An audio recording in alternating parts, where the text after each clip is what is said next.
Baiklah, Assalamualaikum warahmatullahi wabarakatuh. Waalaikumsalam warahmatullahi wabarakatuh. Alhamdulillahirrabbilalamin, wassalatu wassalamu ala asyrofil anbiya wal mursalin wa ala alihi wa ashabihi rasulillahi ajma'in. Yang sama-sama kita hormati Bapak Dr. Zuardi MSI yang belum bergabung dengan kita pada hari ini, yang mana selaku dosen pengampu mata kuliah IPS SD yang telah kemudian seterusnya kepada teman-teman semua. Pada pertemuan kita hari ini, izinkan kami dari kelompok 4 untuk mempresentasikan hasil diskusi kami mengenai media pembelajaran dalam pendidikan IPS SD.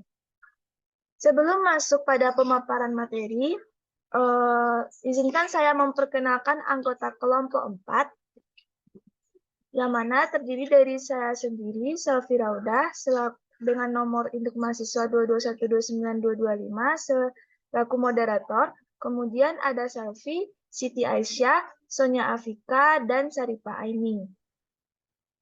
Baiklah, langsung saja untuk pemaparan materi yang pertama akan disampaikan oleh Sonia Afika. Kepada Sonia Afika, dipersilakan. Baik, terima kasih moderator yang telah memberikan saya kesempatan untuk penjelasan materi. Saya Sanya Fika dengan NIM 222912228 akan menjelaskan mengenai pengertian media pembelajaran IPS SD. Iya. Sedang ngajar di kantor bisa tuh. Ada itu. Kata media berasal dari bahasa Latin yang merupakan bentuk jamak dari kata medium yang secara harfiah berarti perantara atau pengantar. Media merupakan salah satu komponen komunikasi, yaitu sebagai pembawa pesan dari komunikator menuju komunikan menurut Tusrianto 2014. Media pembelajaran adalah segala sesuatu yang dapat menyalurkan pesan, dapat merangsang pikiran, perasaan, dan kemampuan peserta didik sehingga dapat mendorong terciptanya proses belajar pada peserta didik. Menurut Wibowo tahun 2011. Media pembelajaran adalah segala sesuatu yang dapat digunakan oleh guru untuk mengirim pesan-pesan materi pembelajaran yang dapat merangsang pikiran, perasaan, perhatian, minat, dan kemampuan peserta didik sedemikian rupa sehingga terjadi suatu proses pembelajaran yang efektif dalam rangka mencapai tujuan pembelajaran, menurut Amri 2015. Menurut Susanto, dalam Nasution 2018, media pembelajaran adalah alat bantu yang digunakan dalam proses pembelajaran yang dimaksudkan untuk memudahkan, memperlancar komunikasi antara guru dan siswa, sehingga proses pembelajaran berlangsung efektif dan berhasil dengan baik. Maka dapat disimpulkan bahwa media pembelajaran IPS merupakan suatu alat yang dijadikan sebagai penunjang proses pembelajaran IPS dengan tujuan memiliki daya tarik belajar IPS peserta didik dalam menerima transfer ilmu dari pendidik sehingga meningkatkan hasil belajar peserta didik. Itulah yang dapat saya sampaikan. Saya kembalikan kepada moderator.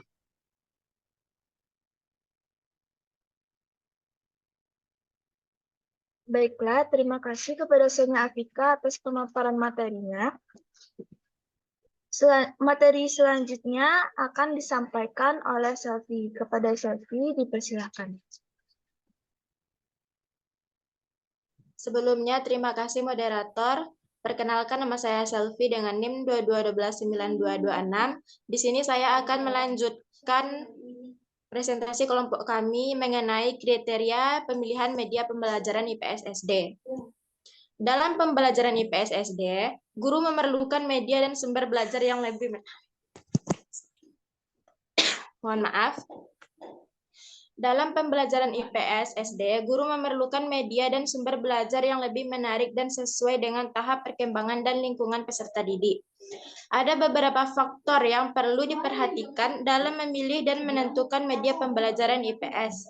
Yang pertama yaitu kesesuaian Kesesuaian artinya media itu harus sesuai dengan upaya peserta didik untuk mencapai tingkah laku atau kompetensi yang diharapkan. Yang kedua yaitu tingkat kesukaran.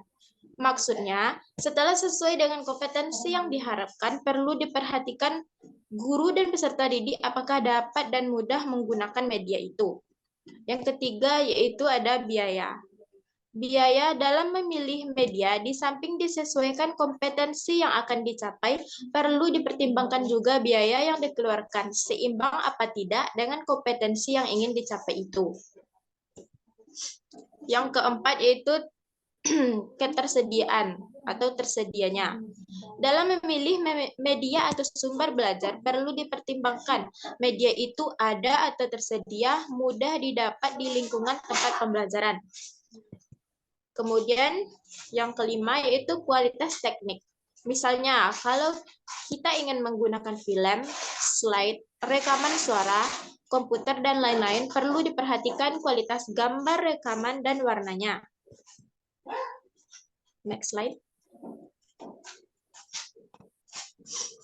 Kemudian yaitu manfaat media pembelajaran di PSSD. Nah, manfaat media pembelajaran di PSSD itu yang pertama yaitu pembelajaran akan lebih menarik perhatian siswa sehingga motivasi belajar akan tumbuh. Yang kedua, bahan pembelajaran akan lebih jelas maknanya sehingga dapat lebih dipahami oleh siswa yang memungkinkannya untuk menguasai dan mencapai tujuan pembelajaran. Yang ketiga, metode mengajar akan lebih bervariasi, tidak semata-mata komunikasi verbal melalui penuturan kata-kata oleh guru, sehingga siswa tidak bosan dan guru tidak kehabisan tenaga. Dan yang terakhir yaitu, siswa dapat lebih banyak melakukan kegiatan belajar, sebab tidak hanya mendengarkan uraian guru, tapi juga aktivitas lain seperti mengamati, melakukan atau bertindak, mendemonstrasikan, memerankan, dan lainnya. Baik, sekian materi yang dapat saya sampaikan. Selanjutnya, saya kembalikan kepada moderator. Terima kasih kita ucapkan kepada Selvi atas pemaparan materinya. Pemaparan materi selanjutnya akan disampaikan oleh Siti Aisyah. Kepada Siti Aisyah, dipersilakan. Terima kasih moderator. Perkenalkan, nama saya Siti Aisyah dengan NIM 22129227 akan menjelaskan mengenai jenis-jenis media pembelajaran PSSD. Yaitu yang pertama dapat dilihat dari sisinya, dapat dilihat dari kemampuan jangkauannya dan menurut Umar Malik. Nah, yang pertama yaitu dilihat dari sifatnya. Yaitu yang pertama ada media auditif, yaitu media yang hanya dapat didengar saja atau media yang hanya memiliki unsur suara. Nah, contohnya itu seperti radio dan rekaman suara. Yang kedua yaitu media visual. Nah, media visual ini yaitu media yang hanya dapat dilihat saja, tidak mengandung unsur suara. Nah, contoh dari media visual ini yaitu film slide, foto, transparasi, lukisan, dan gambar. Nah, yang ketiga yaitu media audiovisual. Nah, media audiovisual ini yaitu jenis media yang selain mengandung unsur suara, juga mengandung unsur gambar yang dapat kita lihat. Nah, contoh dari media audiovisual ini yaitu seperti rekaman video. Nah, yang kedua yaitu dapat dilihat dari kemampuan jangkauannya. Nah, yang pertama ada media yang memiliki daya liput yang luas dan serentak. Nah, contohnya yaitu seperti radio dan televisi. Dan yang kedua yaitu media yang mempunyai daya liput yang terbatas oleh ruang dan waktu. Contoh dari media ini yaitu seperti film slide, video, dan lain sebagainya.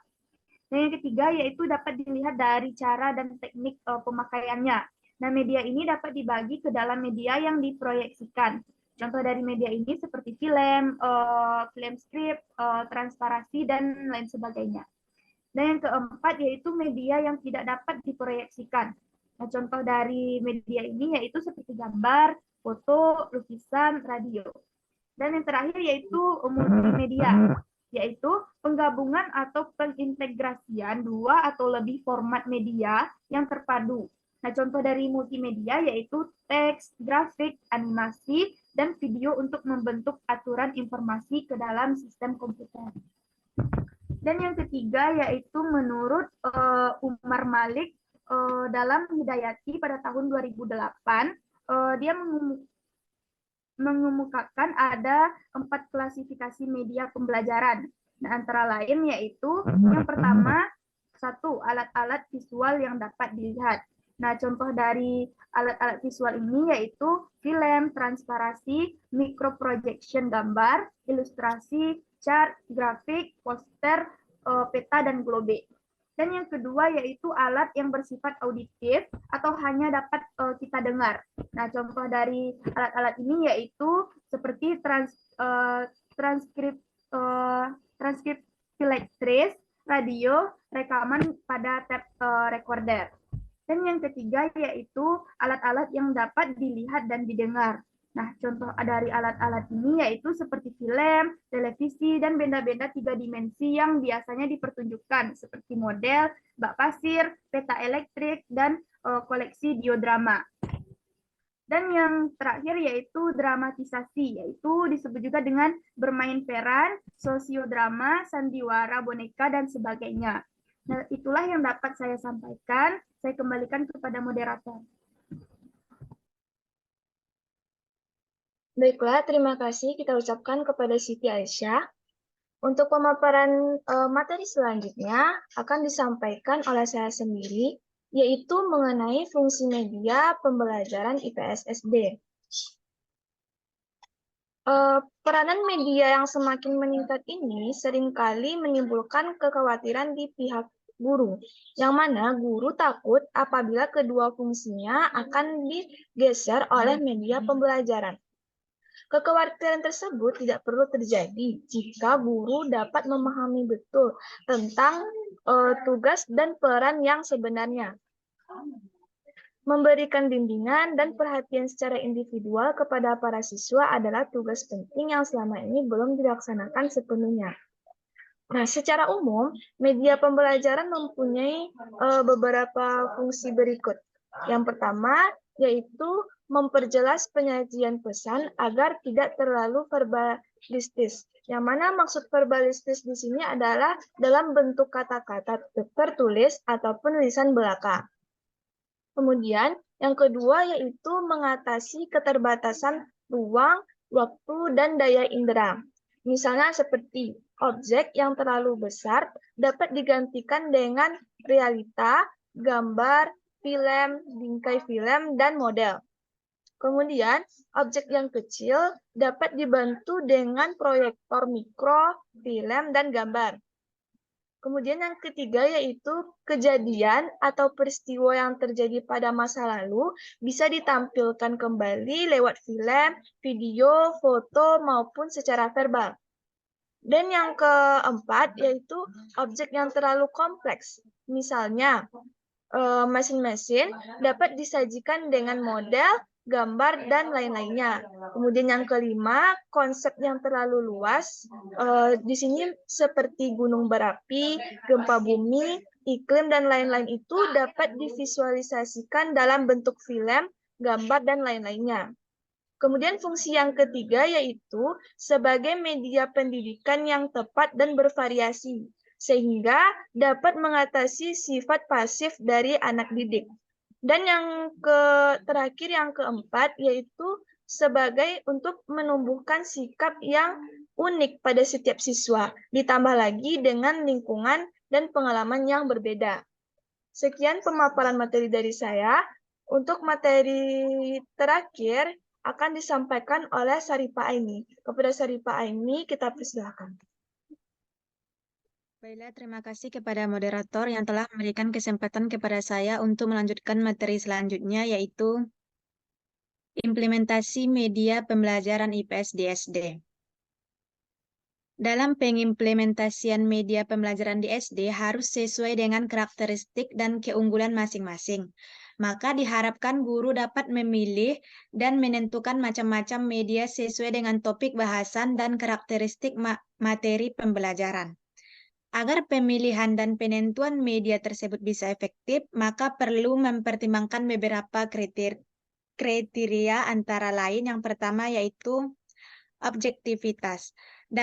Dalam memilih media, perlu meminta saran atau pendapat dari teman sejawat, bahkan berdasarkan keinginan pribadi guru. Yang kedua yaitu program pembelajaran. Penentuan media bisa menunjang pencapaian tujuan program pembelajaran atau sesuai dengan pokok bahasan yang disampaikan. Yang ketiga yaitu sasaran program. Siswa yang mengikuti proses pembelajaran pada usia tertentu mereka memiliki kemampuan intelektual tertentu pula. Yang keempat yaitu situasi dan kondisi. Situasi dan kondisi ini berkaitan dengan sarana dan prasarana, sekolah atau kelas, dan situasi kondisi siswa. Yang kelima yaitu kualitas teknik. Kualitas teknik ini berkaitan kualitas gambar, rekaman audio, maupun visual suara atau alat bantu lainnya. Yang terakhir, yang keenam, yaitu efektivitas dan efisiensi penggunaan. Keefektifan menyangkut penyerapan informasi yang optimal oleh siswa, sedangkan efisiensi berkaitan dengan pengeluaran tenaga, waktu, dan biaya seberapa mampu mencapai tujuan yang optimal.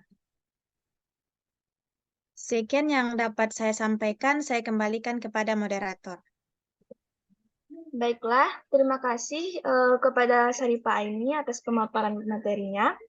Baiklah, itulah pemaparan hasil diskusi oleh kelompok 4 mengenai media pembelajaran di pendidikan IPS SD. Untuk sesi selanjutnya, kami membuka sesi kritik dan saran dari teman-teman sekalian. Apabila ada teman-teman yang ingin memberikan kritik dan saran, dipersilakan.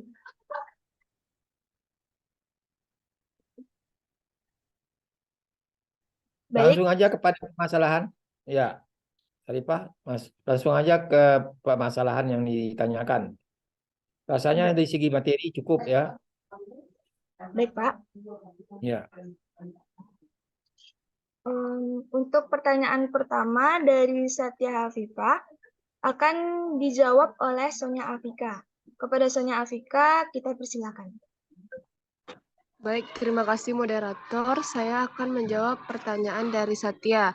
Jelaskan dalam pembelajaran apa media audio, media visual, dan media audio visual itu dapat digunakan dan diaplikasikan sesuai jenis-jenis yang sudah tercantum dalam makalah kelompok penyaji.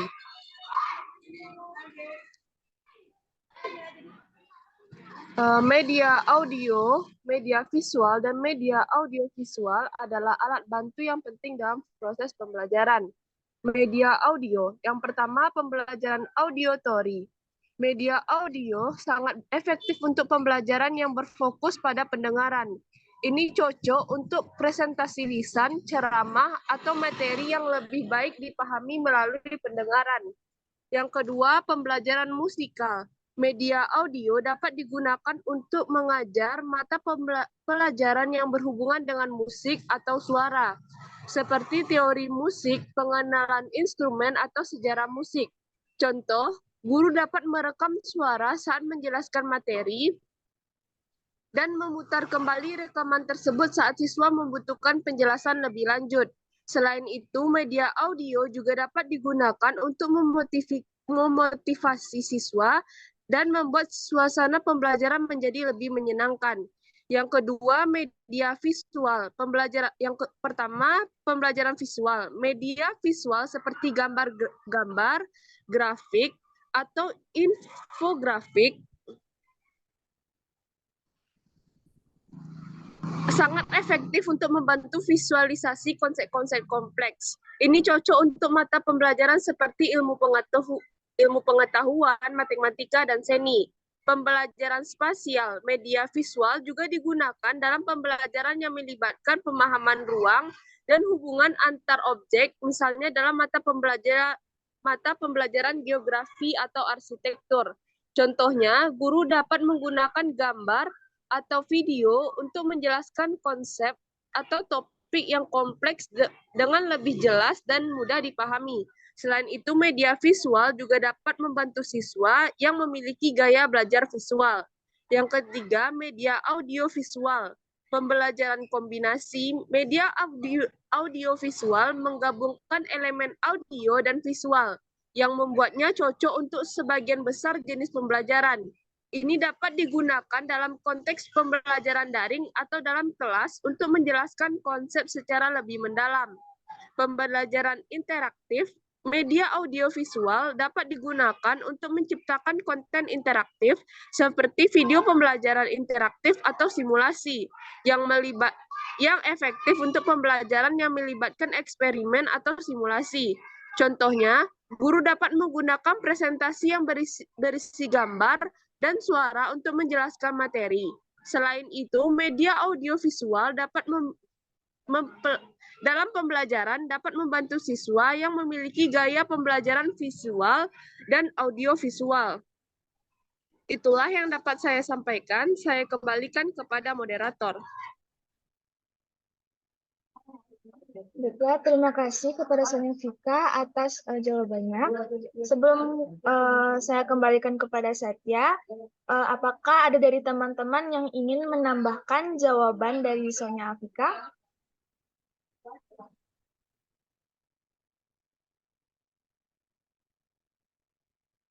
Tidak ada yang berpartisipasi yang lain?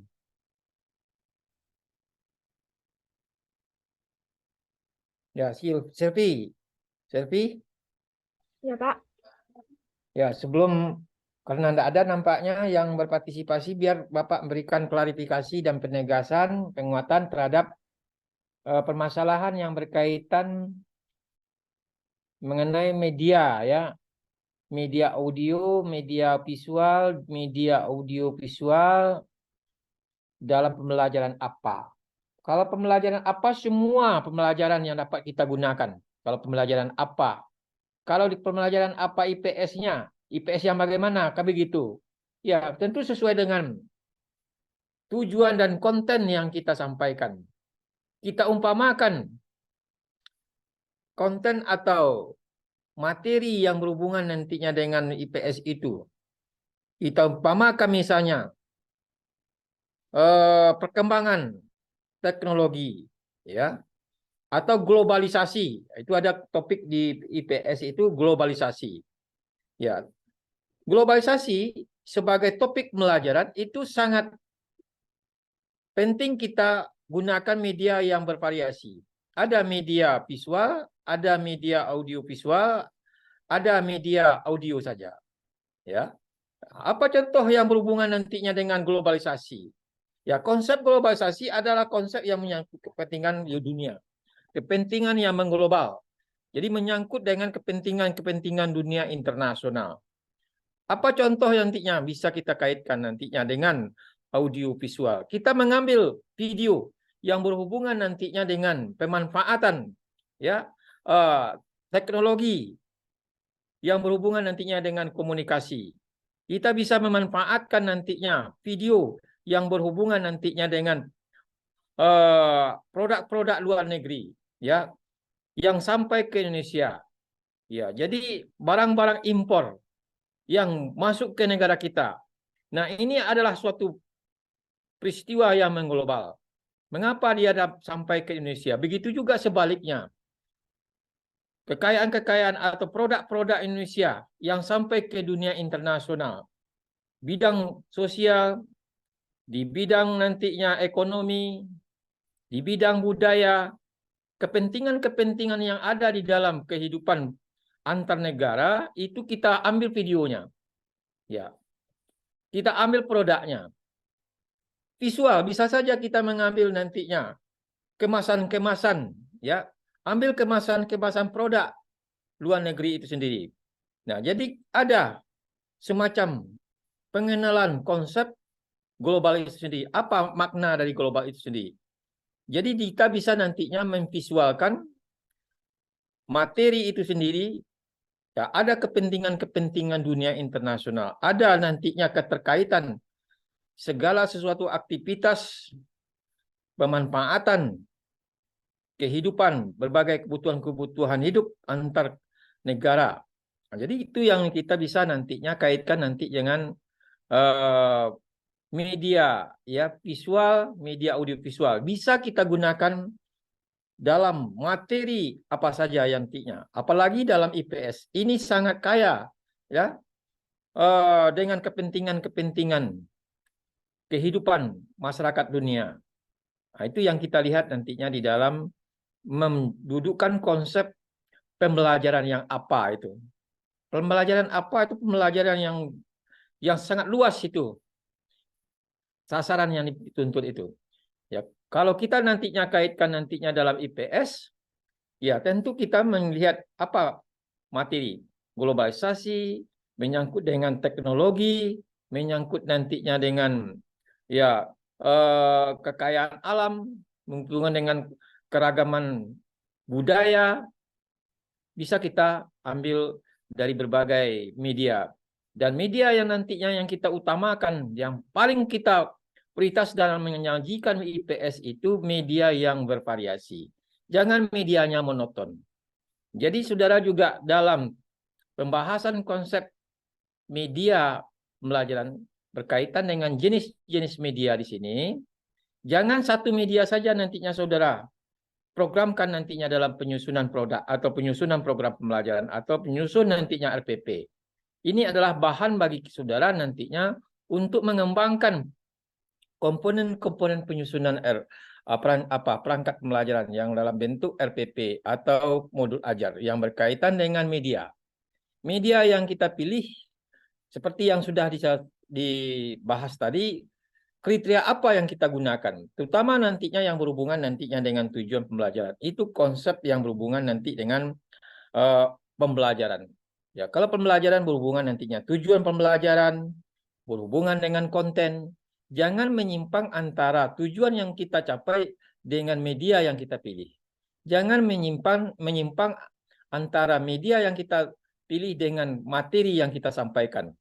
Karena pada hakikatnya media itu merupakan ya sarana atau wadah untuk Pak, terima kasih kepada Bapak atas penguatan jawaban dari kelompok kami. Untuk selanjutnya kami kembalikan kepada Satya Hafifah. Apakah Satya sudah paham terhadap jawaban dari Sonya tadi dan penguatan jawaban dari Bapak tadi? Baik, terima kasih kepada kelompok penyaji dan juga penguatan dari Bapak. Insya Allah saya telah mengerti akan jawaban dari pertanyaan saya tadi. Terima kasih. Ya, sama-sama. Baiklah, untuk pertanyaan selanjutnya yaitu pertanyaan dari Rani Maulidia akan dijawab oleh Siti Aisyah. Kepada Siti Aisyah dipersilahkan.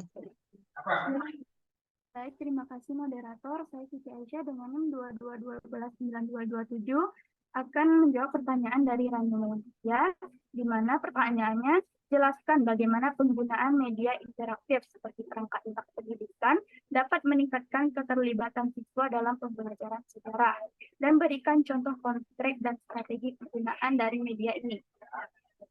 Nah, media interaktif seperti perangkat lunak pendidikan dapat sangat meningkatkan keterlibatan siswa dalam pembelajaran sejarah. Nah, yang pertama yaitu simulasi sejarah, di mana perangkat lunak pendidikan dapat menyajikan simulasi sejarah yang memungkinkan siswa merasakan bagaimana peristiwa sejarah itu berlangsung. Nah, contohnya yaitu dengan menggunakan perangkat lunak. Nah, siswa dapat merasakan seperti apa hidup di zaman tertentu atau mengambil peran tokoh sejarah terkenal. Dan yang kedua yaitu interaksi dengan materi, di mana perangkat lunak dapat menyajikan materi sejarah dengan cara yang lebih menarik. Nah, contohnya yaitu bukan hanya membaca tentang Perang Dunia saja, siswa dapat menjelajahi peta interaktif dengan cara melihat gambar dan video atau bahkan mengikuti simulasi pertempuran. Nah, yang ketiga yaitu kuis interaktif, di mana media interaktif dapat menciptakan kuis yang melibatkan siswa dalam pengujian pengetahuan mereka tentang sejarah. Nah, hal ini dapat membuat pembelajaran lebih kompetitif dan lebih menyenangkan. Dan yang keempat yaitu ada permainan pendidikan. Nah, di mana perangkat lunak pendidikan seringkali mencakup permainan yang berkaitan dengan sejarah. Nah, siswa dapat belajar sejarah melalui tantangan-tantangan dalam permainan yang membuat pembelajaran lebih menarik.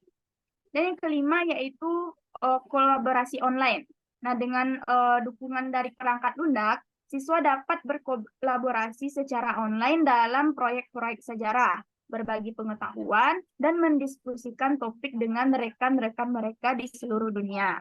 Nah, strategi penggunaan media interaktif ini dalam pembelajaran sejarah melibatkan merancang kurikulum yang mencakup berbagai bentuk media. Nah, dapat juga melibatkan siswa dalam pengambilan keputusan tentang apa yang mereka pelajari dan menyediakan panduan bagi guru untuk mengintegrasikan perangkat lunak dalam dunia pendidikan dalam pembelajaran sejarah sehari-hari. Nah, itulah yang dapat saya jelaskan. Terima kasih, saya kembalikan kepada moderator. Baiklah, terima kasih atas jawaban dari Siti Aisyah. Sebelum saya kembalikan kepada Rani Maulidia, kepada teman-teman, apakah ada yang ingin menambah jawaban dari Siti Aisyah tadi?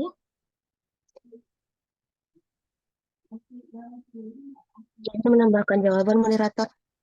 Kepada Finanda Asmaul Husna, dipersilakan. Baik, terima kasih atas kesempatan yang diberikan oleh moderator. Perkenalkan, nama saya Finanda Asmaul Husna dengan NIM 22129097.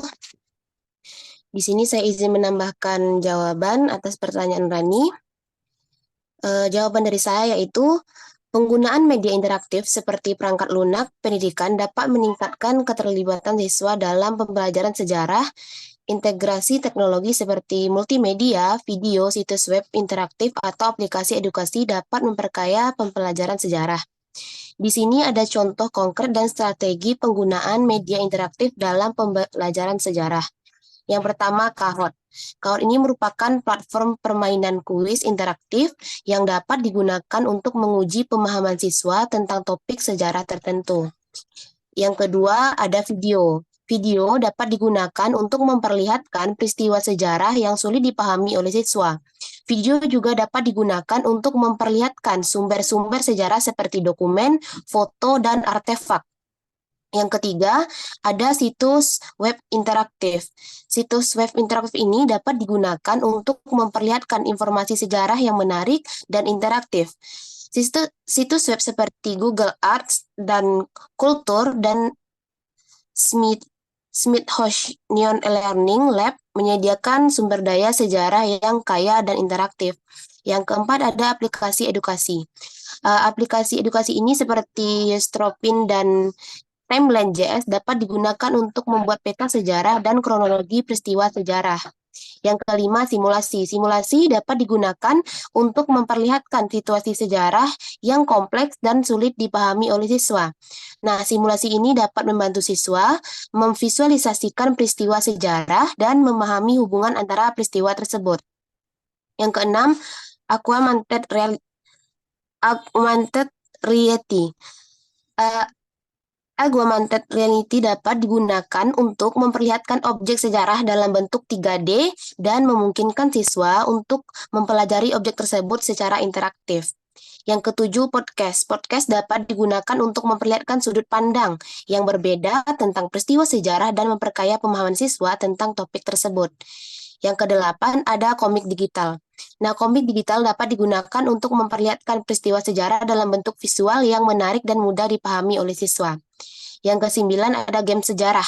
Nah, game sejarah ini dapat digunakan untuk memperlihatkan peristiwa sejarah dalam bentuk interaktif dan menyenangkan. Yang kesepuluh, ada peta interaktif. Peta interaktif ini dapat digunakan untuk memperlihatkan lokasi peristiwa sejarah dan memperkaya pemahaman siswa tentang konteks geografis peristiwa tersebut. Selanjutnya, ada strategi penggunaan media interaktif dalam pembelajaran sejarah. Yang pertama, menyesuaikan media dengan tujuan pembelajaran. Guru harus memilih media yang sesuai dengan tujuan pembelajaran dan karakteristik siswa. Yang kedua, memastikan aksesibilitas media. Guru harus memastikan aksesibilitas media bagi semua siswa, memperhatikan kebutuhan khusus dan akses teknologi. Yang ketiga, menggunakan media secara interaktif. Penggunaan media secara interaktif dapat mendorong partisipasi aktif siswa dan memperkuat pemahaman mereka. Yang keempat, memberikan pengarahan dan bimbingan. Meskipun media pembelajaran menarik, peran guru dalam memberikan pengarahan dan bimbingan tetap penting dalam membantu siswa memahami dan menginterpretasi informasi dari media tersebut. Yang kelima, mengintegrasikan media dalam pembelajaran konvensional. Media interaktif sebaiknya digunakan sebagai pelengkap dan bukan pengganti pembelajaran konvensional. Yang keenam, mengukur efektivitas media. Guru harus mengukur efektivitas media dalam meningkatkan pemahaman siswa dan memperbaiki penggunaan media jika diperlukan.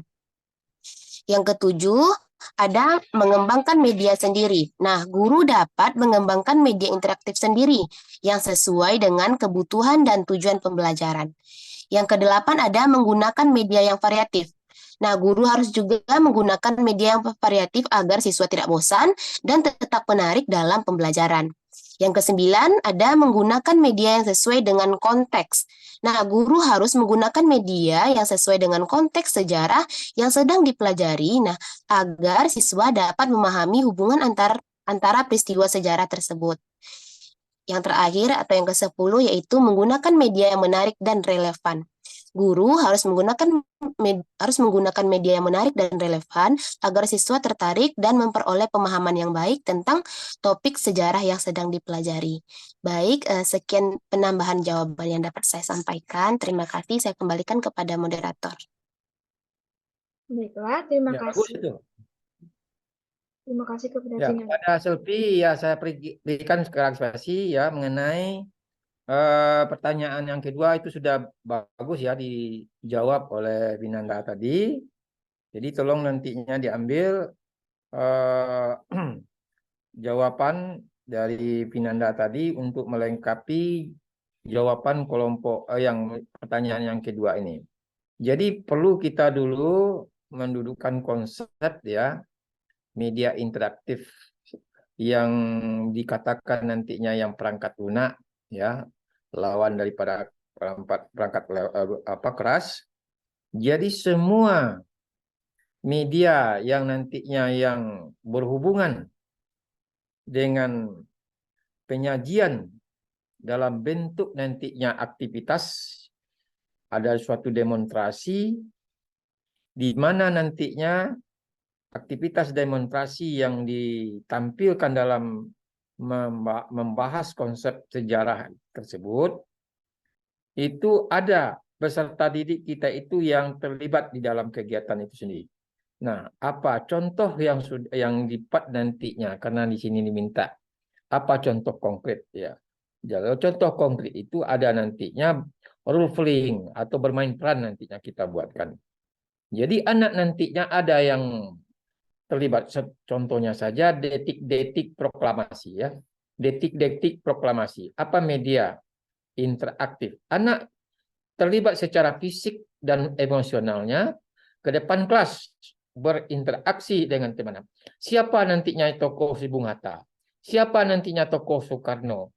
Begitu juga nantinya ada golongan muda, golongan tua yang terlibat di dalam detik-detik proklamasi itu sendiri. Jadi ada skenario yang kita buat. Jadi kalau bicara dengan masalah konsep sejarah, tidak bisa nantinya kita abaikan bagaimana nantinya media interaktif yang perangkat lunak itu dibuat skenario, dibuat suatu ya jalan cerita dan tunjuk anak dan tokoh-tokoh dalam sejarah itu sendiri. Apa perannya? Jadi dia bermain peran nantinya, bermain peran atau role playing. Jadi itu yang nantinya yang kita tampilkan di dalam pembelajaran sejarah. Jadi benar itu yang sudah disampaikan oleh teman saudara Vinanda tadi. Bagus itu ya kajiannya. Kemudian juga kalau menyangkut dengan nantinya ada perangkat-perangkat yang lain selain perangkat lunak tadi, apakah nantinya ada skenario cerita yang kita contohkan, yang kita buat, dirancang, dan nantinya dilatih ya. Anak itu latihan dulu. Anak diberikan kesempatan untuk melatih apa peran-peran yang kita dimainkan oleh skenario yang kita buat. Seperti kita sandiwara ya. Seperti sandiwara, dibuat sandiwara. Jadi kan sebelum dia anak bersandiwara, Itu kan ada latihan di balik layar dulu. Jadi itulah nantinya. Saya sudah mencoba pada waktu saya nantinya mengajar sejarah ya, mengajar sejarah di CLTA dulu ya. Jadi itu saya mainkan seperti ada detik-detik proklamasi, begitu juga nantinya perlawanan rakyat. Jadi dia betul-betul terlibat. Jadi kalau tidak dilakukan suatu permainan, ya suatu cerita, belajar sejarah itu paling membosankan itu. Karena menghafal nama orang, bukan sejarah itu bukan sekedar menghafal tahun, bukan menghafal nama orang, tokoh, bukan sebatas nantinya ya menghafal tempat-tempat bersejarah, bukanlah itu muara daripada pembelajaran sejarah, tetapi nantinya memahami dan mendalami nantinya apa hakikat daripada peristiwa masa lampau itu. Jadi di pesan-pesan nasionalisme itu yang sangat padat dan sangat tinggi yang ditanamkan nilai-nilai nasionalismenya.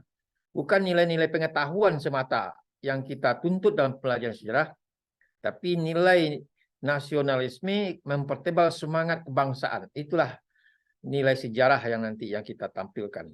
Kalau hanya sekedar menghafal nama, menghafal tokoh, ya itu akan hilang nilai-nilai kebangsaan.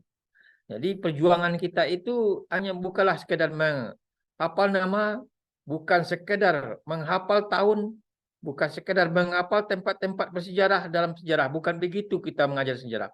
Tetapi begitulah menanamkan semangat perjuangan, patriotisme ya kepada generasi yang akan datang. Karena kemerdekaan itu bukan diperoleh dengan cuma-cuma. Jadi itulah nantinya yang perlu kita lihat di dalam pembelajaran sejarah, khusus dalam bidang IPS. Nah, ini berkaitan nantinya dengan pertanyaan sebelumnya. Itulah topik yang nantinya diperlukan nantinya media audiovisual, media realita, ya, media nantinya audiovisual, visual dan realita. Kita buat suatu sajian-sajian bentuk. Anak bisa menjadi suatu media. Ya, peserta didik itu bisa menjadi media. Seperti mensimulasikan tokoh siap membentuk Soekarno dan Hatta itu dalam perjuangannya. Jadi itu yang dirancang sebelumnya. Oke, lanjutkan kepada yang berikut. Baiklah, terima kasih kepada Bapak atas penguatan jawaban dari pertanyaan Rani Maulidia. Selanjutnya kami kembalikan kepada Rani Maulidia. Apakah Rani sudah mengerti atas jawaban dari kelompok kami, penambah jawaban dari Vinanda, dan penguatan materi dari Bapak tadi? Baik, terima kasih sebelumnya kepada kelompok penyaji dan tambahan jawaban dari Vinanda serta penguatan materi dari Bapak. Saya sudah mengerti. Baik, terima kasih.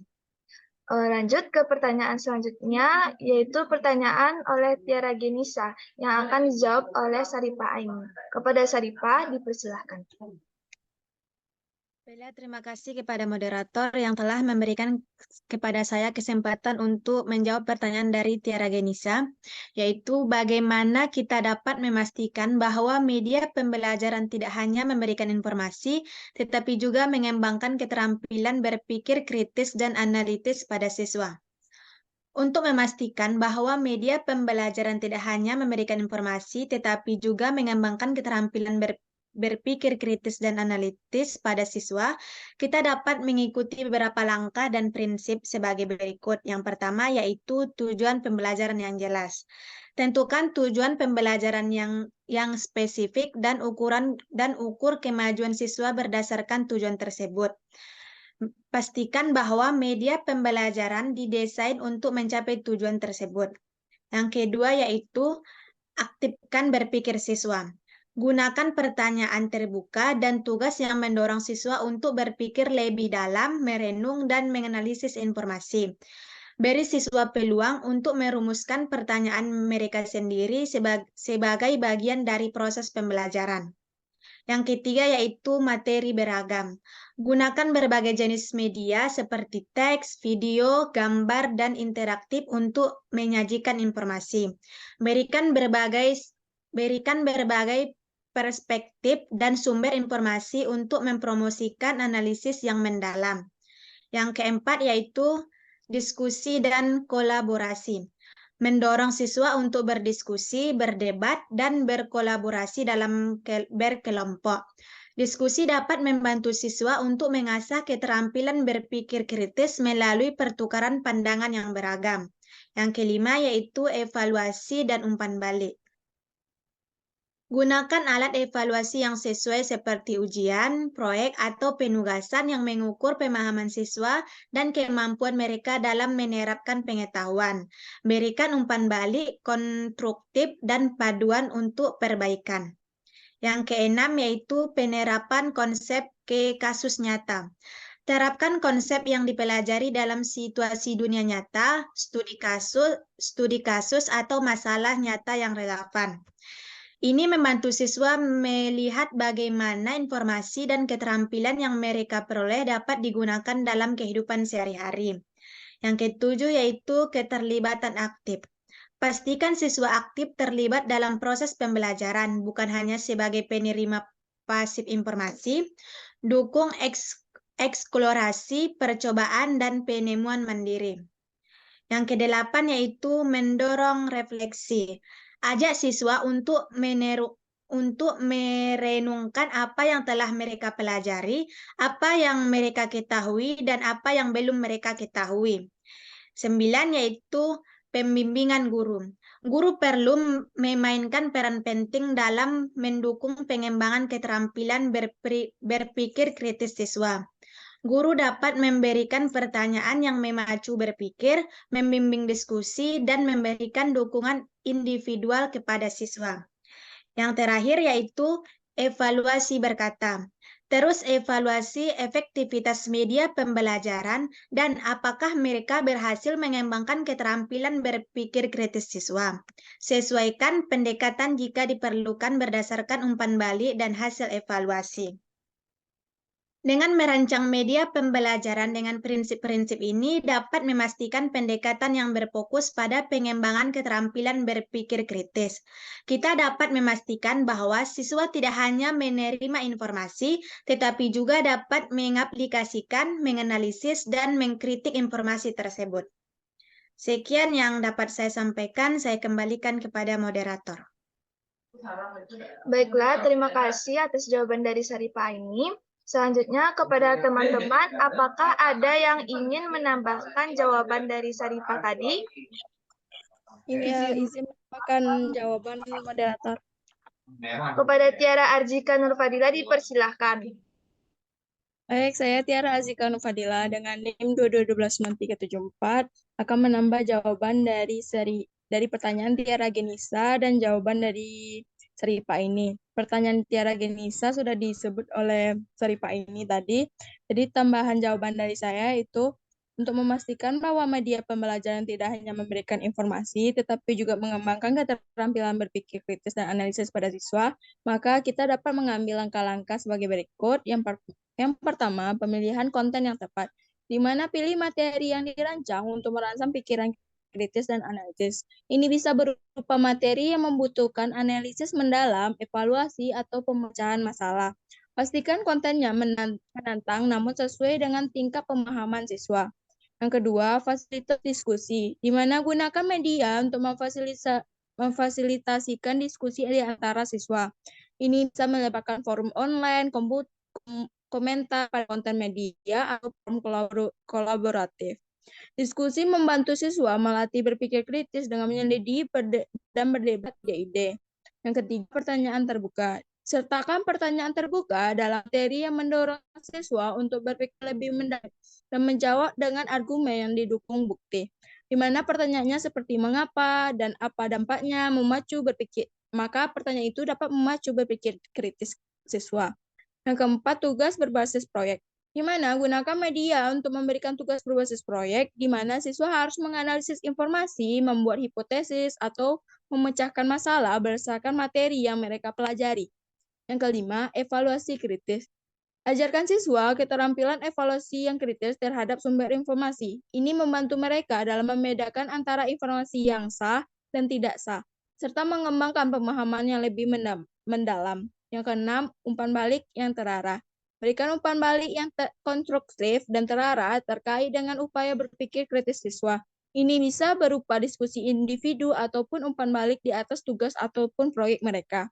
Yang ketujuh, penerapan konsep, di mana dorong siswa untuk menerapkan konsep dan teori yang mereka pelajari dengan konteks dunia nyata.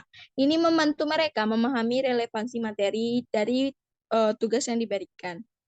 Yang ke-8, kerjasama. Fasilitas kolaborasi antara siswa. Kolaborasi ini memungkinkan mereka untuk memecahkan masalah bersama, berdebat, dan juga mengembangkan pemahaman yang lebih dalam.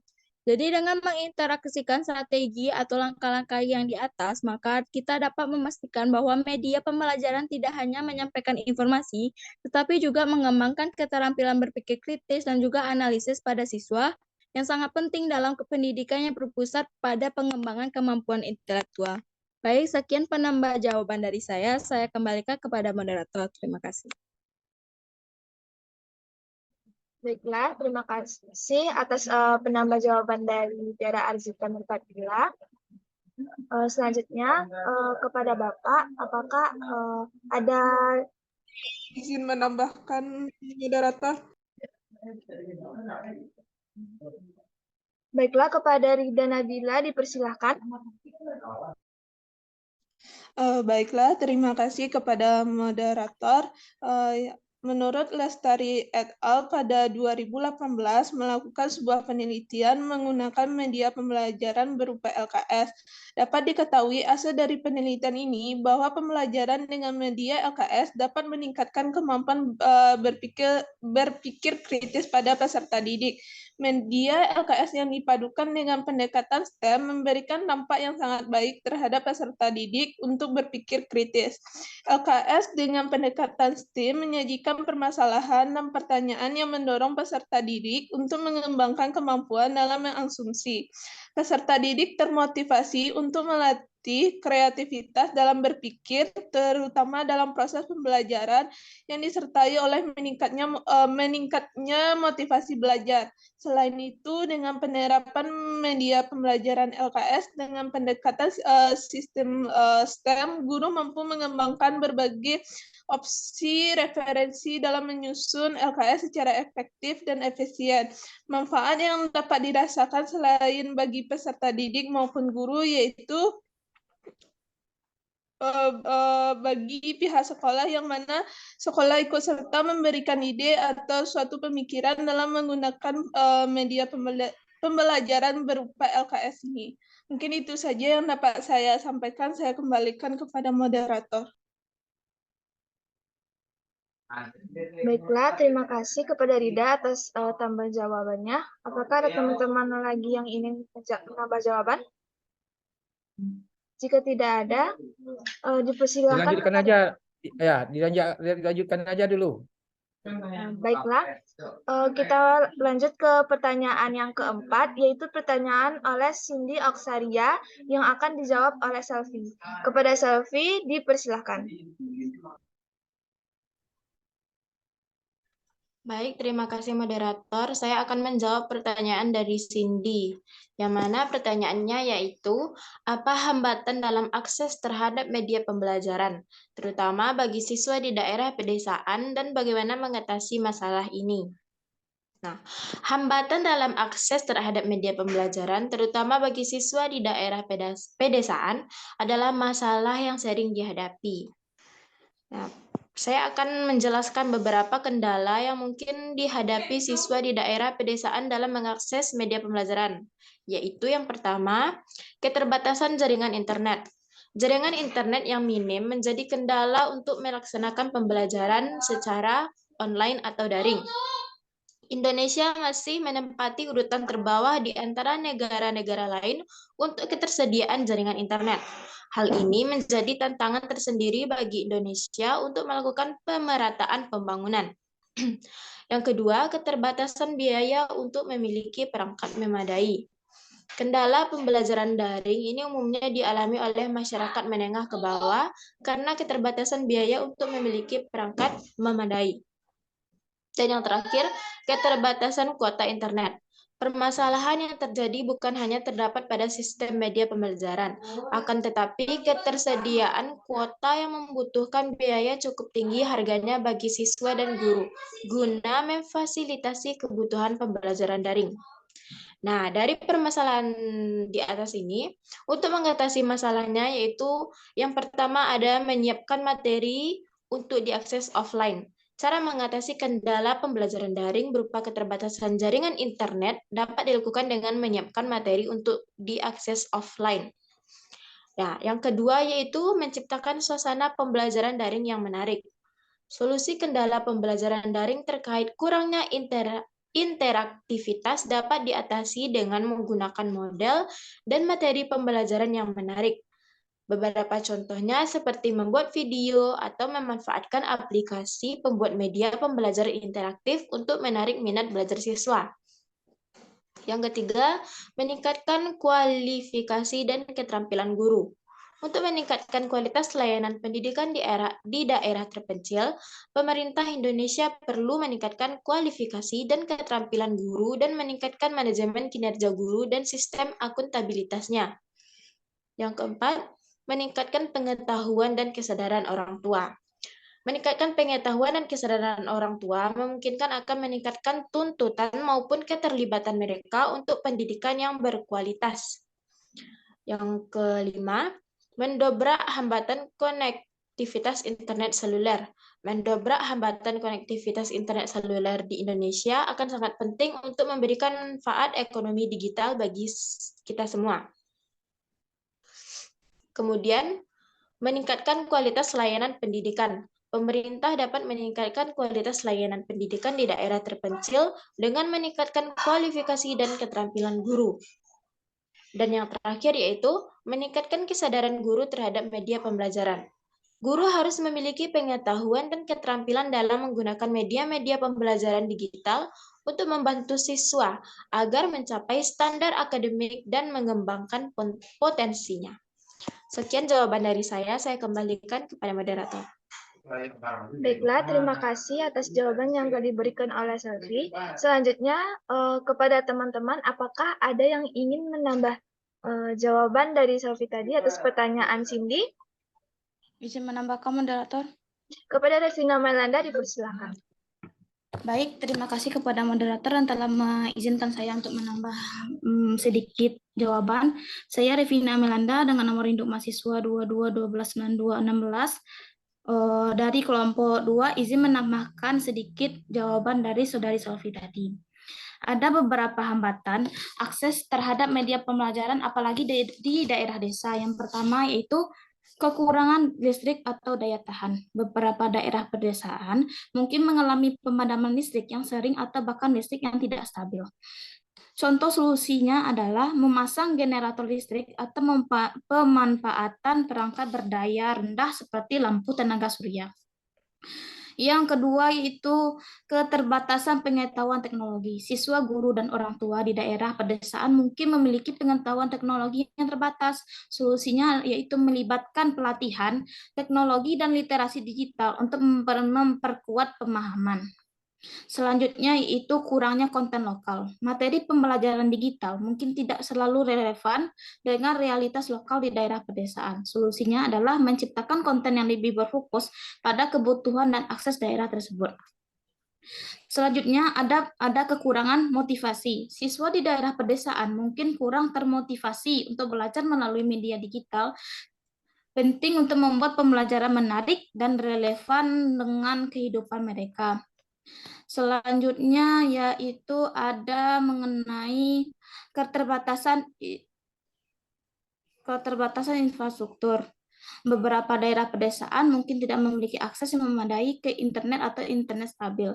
Ada beberapa contoh dari yang ditanyakan oleh Cindy tersebut. Yang pertama, di sebuah desa yang sering mengalami pemadaman listrik, sekolah dapat memasang panel surya untuk memastikan pasokan listrik yang lebih stabil. Selanjutnya yaitu untuk mengatasi keadaan sinyal internet yang lemah, sebuah komunitas mungkin memasang penguat sinyal atau mengadakan zona wifi umum di daerah yang sering dikunjungi oleh siswa. Dan yang terakhir itu sebuah pemerintah lokal bisa memberikan beasiswa atau bantuan finansial kepada keluarga yang kekurangan di daerah pedesaan agar mereka dapat membeli perangkat atau akses internet dengan biaya terjangkau. Baik, sekian saja penambahan dari saya. Terima kasih. Wassalamualaikum warahmatullahi wabarakatuh. Waalaikumsalam warahmatullahi wabarakatuh. Baik, terima kasih atas penambah jawaban dari Revina Melanda. Apakah ada teman-teman yang ingin menambahkan?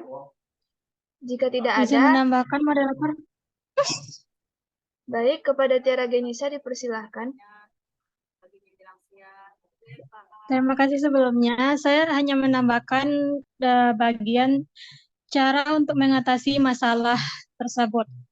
Yaitu yang pertama, pendidik diharapkan mampu berkreasi dalam mendidik para peserta didik agar mereka tidak tertinggal dalam pembelajaran. Yang kedua, kapasitas pengembangan pelatihan harus memprioritaskan lebih banyak guru di daerah terpencil atau mewajibkan sejumlah persentase peserta minimum berasal dari daerah terpencil. Yang ketiga, langkah alternatif dengan melakukan program pembelajaran jarak jauh dengan menggunakan media pembelajaran dan aplikasi-aplikasi yang dapat digunakan oleh guru dan siswa. Yang terakhir, pendidik dapat melakukan inovasi dengan menggunakan fasilitas yang tersedia pada platform media sosial yang biasa digunakan sebagai media pembelajaran. Cukup sekian, terima kasih. Baik, terima kasih atas tambahan dari Tiara Genisa. Selanjutnya dipersilakan kepada Bapak atas penguatan jawaban. Ya, sudah saya berikan arahan untuk melihat hambatan.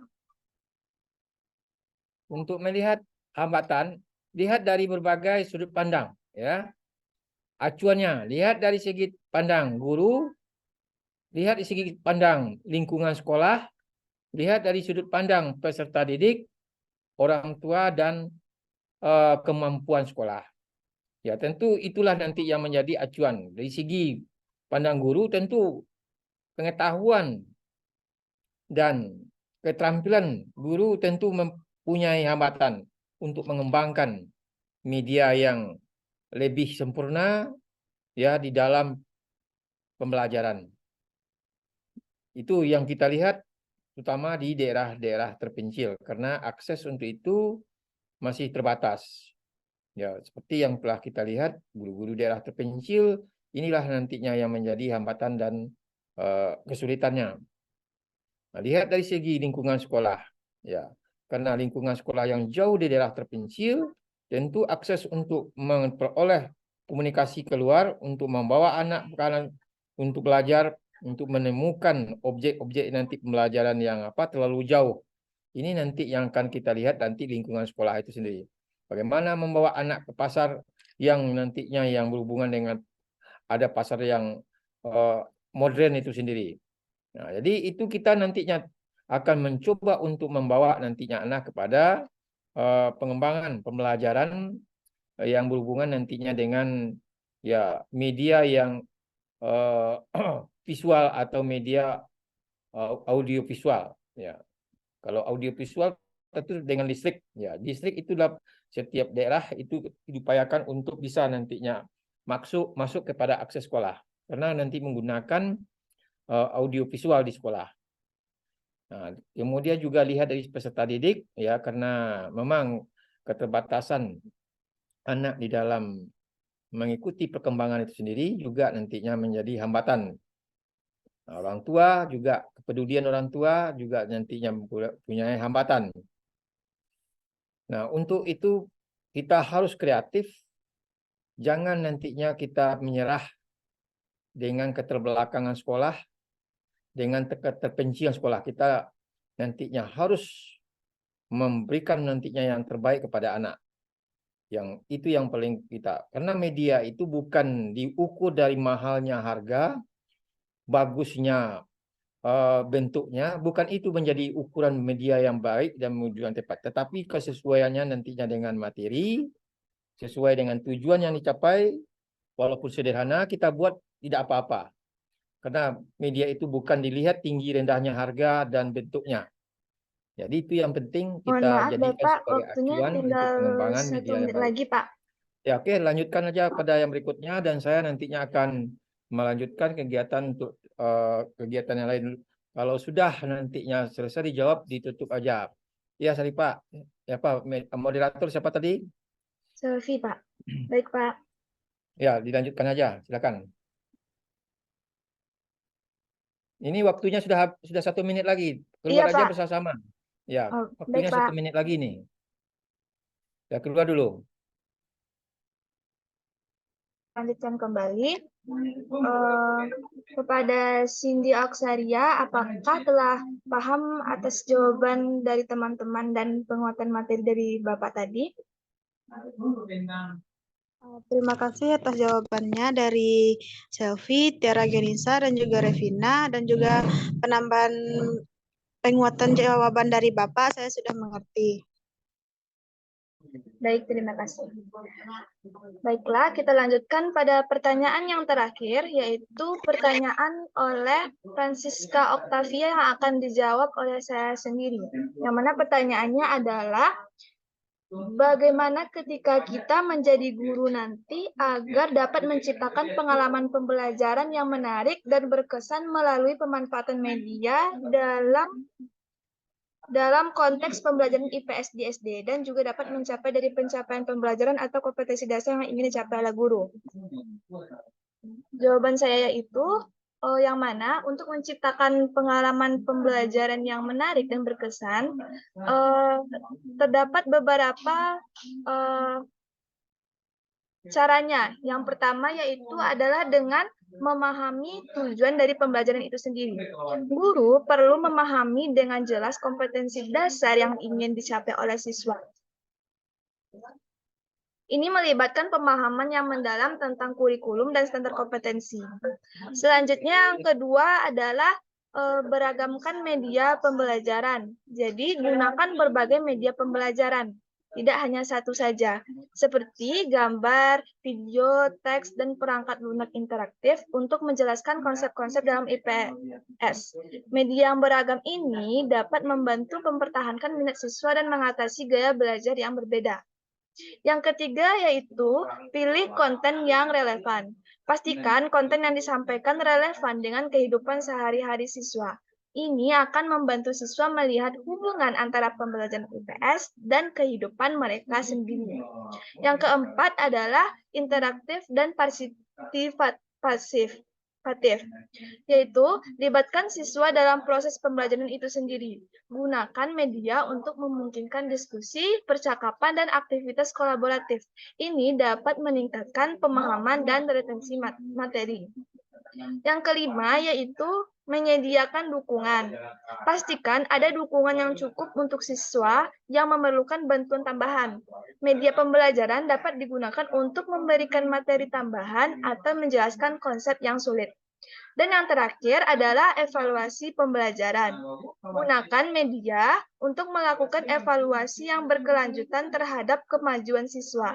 Ini akan membantu guru mengidentifikasi area yang memerlukan perbaikan dan menyesuaikan pengajaran sesuai dengan kebutuhan. Baiklah, itulah jawaban dari saya sendiri. Selanjutnya kepada teman-teman, apakah ada yang ingin menambah jawaban? Kepada Cynthia Yuliana dipersilakan.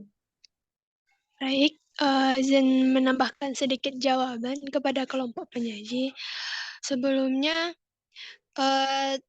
dari yang telah saya searching itu, saya telah menemukan beberapa cara, sebentar. Ada beberapa cara tips agar kita sebagai guru itu dapat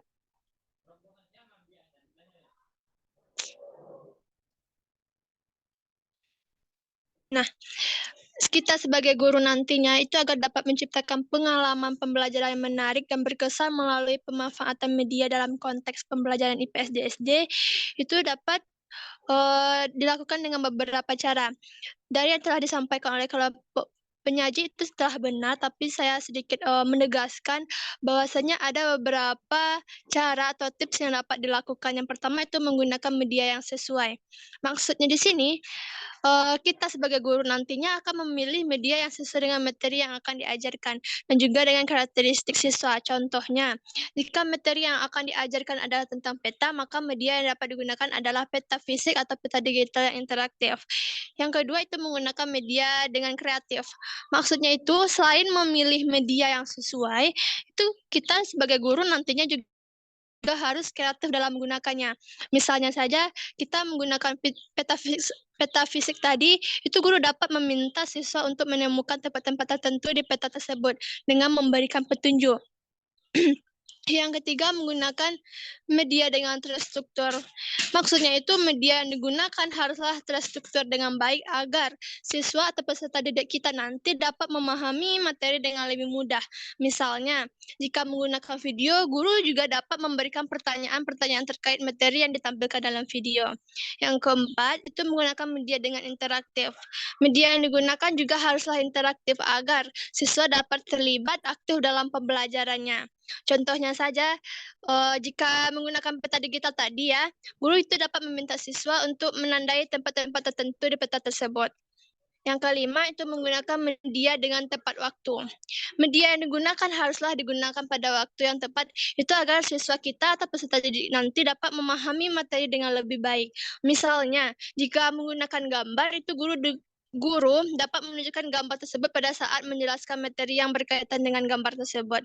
Dengan menerapkan tips-tips di atas itu yang telah saya sampaikan tadi, diharapkan kita nanti sebagai guru itu dapat menciptakan pengalaman pembelajaran yang menarik gitu, dan berkesan melalui pemanfaatan media dalam konteks pembelajaran IPS DSD, serta kita dapat mencapai pencapaian pembelajaran atau kompetensi dasar yang ingin dicapai oleh guru. Mungkin hanya itu penambahan sedikit atau penegasan sedikit dari saya. Saya kembalikan kepada moderator. Terima kasih. Baiklah, terima kasih atas penambahan jawaban dari Cynthia Yuliana. Selanjutnya saya kembalikan kepada Francisca Octavia. Apakah Francisca sudah paham terhadap jawaban oleh kelompok penyaji dan tambahan jawaban dari Cynthia Yuliana? Baik, sebelumnya saya ucapkan terima kasih kepada kelompok penyaji dan penegasan ataupun tambahan jawaban dari Cynthia Yuliana. Insya Allah saya sudah mengerti. Saya kembalikan pada moderator. Nah, terima kasih. Baiklah, dengan berakhirnya penjelasan dari Cynthia Yuliana tadi, maka selesai sudahlah presentasi dari kelompok 4 pada perkuliahan hari ini. Saya selaku moderator meminta maaf apabila ada perkataan atau perilaku saya yang kurang berkenan. Baiklah, saya akhiri dengan Assalamualaikum warahmatullahi wabarakatuh. Waalaikumsalam warahmatullahi wabarakatuh.